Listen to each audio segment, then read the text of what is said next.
सागर का सिद्धगुम्फा एरिया जहां पर इंडस्ट्रियल एरिया है और कई सारी फैक्ट्रीज लगी हुई हैं, जिनमें से एक फैक्ट्री है RSPL लिमिटेड, जो कि घड़ी डिटर्जेंट की फैक्ट्री है। वहां पर जो आसपास के किसान हैं, केर बना के रहने वाले, वो काफ़ी परेशान हैं। उनका ऐसा आरोप है कि केमिकल की वजह से उनके कुएं खराब हो गए हैं, खेती अब वो करते नहीं हैं और काफ़ी किसानों को परेशानी है।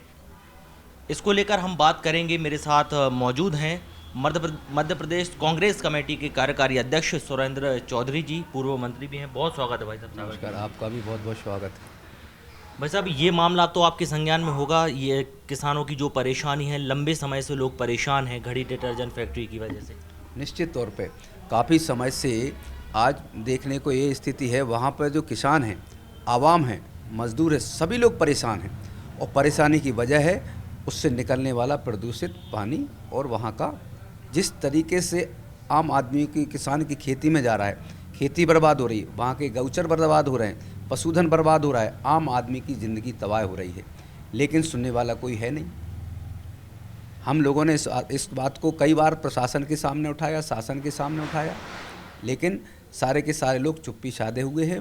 बड़ी पहुंच, ऊंची पहुंच पूंजीपतियों के साथ होने के कारण, घालमेल के कारण कोई उस पर हाथ डालने को तैयार नहीं है।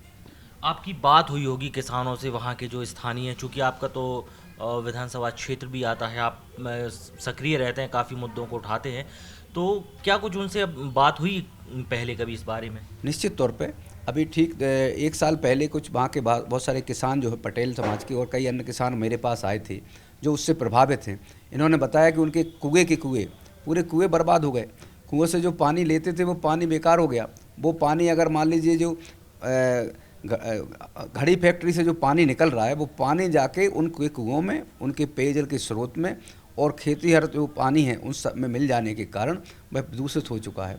और दूषित होने के कारण बेचारे परेशान हैं। इसको लेकर उन्होंने तमाम सारे सत्ता पक्ष के जनप्रतिनिधियों के लिए, प्रशासन के, सबको उन्होंने कहा, हम लोगों को कहा। हम लोगों ने मौके पर जाकर इस घटना को देखकर वहाँ प्रशासन को, कलेक्टर को और वहाँ के SDM प्रशासन को, प्रदूषण नियंत्रण और बोर्ड को, सबको सूचित किया, सबको शिकायत की।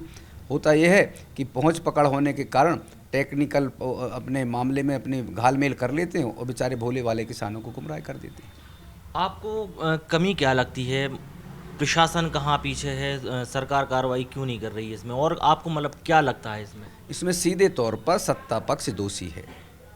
सरकार अगर चाह ले कि हम किसानों की रक्षा, किसानों के हित, कहती तो है सरकार कि हम किसान हितैषी हैं, किसान हितैषी होने का दम तो भरती है, लेकिन किसान मौके पे फटे हाल है, परेशान है, उसकी पीड़ा को देखकर खुद स्वतः संज्ञान लेते हुए निर्णय नहीं करना चाहती।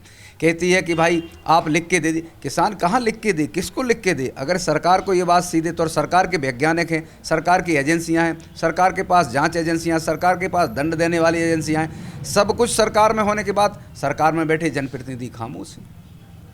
मंत्री हैं 3-3 इस जिले में, कोई बोलने को तैयार, सबके मुंह सिल गए हैं। विधायक है, सांसद है, सबके मुंह बंद हैं।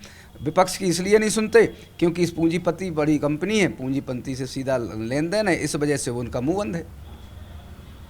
भाई साहब, जिस तरह से अगर देखा जाए, बात की जाए, जो स्थिति फ़िलहाल आज की है वर्तमान में वहाँ की घड़ी साबुन फैक्ट्री की वजह से किसान जो है पलायन करने को मजबूर है। और जैसा उनका कहना है कि आने वाले जो 2-5 साल अगर ऐसा ही चला, कुछ नहीं हुआ, समाधान नहीं निकलता है, तो बड़ी संख्या में जो वहाँ की खेती है वो तो ख़राब हो चुकी है, बंजर हो जाएगी ज़मीन, और लोग, और भी जो लोग पलायन करने के लिए वो मजबूर होंगे। ऐसे में आप क्या करेंगे? देखिए, इस बात को समझ लीजिए, ये बहुत बड़ा षड्यंत्र भी है।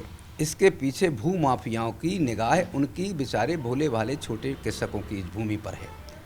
इसलिए सरकार से मिलकर भू माफिया यह खेल खेल रहे हैं कि वह किसान परेशान रहें, हैरान रहें, उनकी कोई सुनवाई ना हो और वह अपनी ज़मीन औने पौने दामों पर भू माफियाओं को बेच दें, जिससे वो अपना खेल खेल सकें। ये षड्यंत्र में भारतीय जनता पार्टी और सत्तारूढ़ दल के लोग शामिल हैं। आप भूमिका क्या होगी अगर आप इसके आगे किसान जैसे आपसे मिलते हैं, शिकायत आपसे करते हैं, चूँकि पहले भी आपसे मुलाकात उनकी हुई है, बात भी हुई है, आगे आपकी क्या भूमिका होगी इस मामले में? देखिए, कांग्रेस पार्टी निश्चित तौर पर विपक्ष की भूमिका में है और हम किसानों के पक्ष में खड़े रहेंगे जब तक कि कांग्रेस पार्टी किसान के हक, जब तक किसान चाहेंगे उनको न्याय नहीं मिल जाता, कांग्रेस पार्टी उनके पक्ष में सड़कों पर न्यायालयीन प्रक्रिया में जहाँ चाहेगी, जहाँ कांग्रेस पार्टी का उपयोग वहाँ के किसान चाहेंगे, हम उसमें लड़ाई लड़ने को तैयार रहेंगे। शुक्रिया भाई साहब, बात धन्यवाद। मध्य प्रदेश कांग्रेस कमेटी के कार्यकारी अध्यक्ष सुरेंद्र चौधरी जी से हम बात कर रहे थे। जैसा हमने आपको पहले बताया था और कुछ खबरें भी हमने चलाई हैं, घड़ी डिटर्जेंट की जो फैक्ट्री है RSPL लिमिटेड, किसान उससे काफ़ी परेशान हैं और जो बड़ा तबका है किसानों का वो इस समस्या से करीब 6 सालों से जूझ रहा है, लेकिन उनकी कहीं कोई सुनवाई नहीं हो रही है। सुरेंद्र चौधरी जी से हम बात कर रहे थे तो उनका ये कहना है कि जब जहां किसानों को ज़रूरत पड़ेगी कांग्रेस पार्टी उनके साथ खड़ी हुई है। तमाम खबरों के लिए आप बने रहिए सागर टीवी न्यूज़ के साथ। शुक्रिया।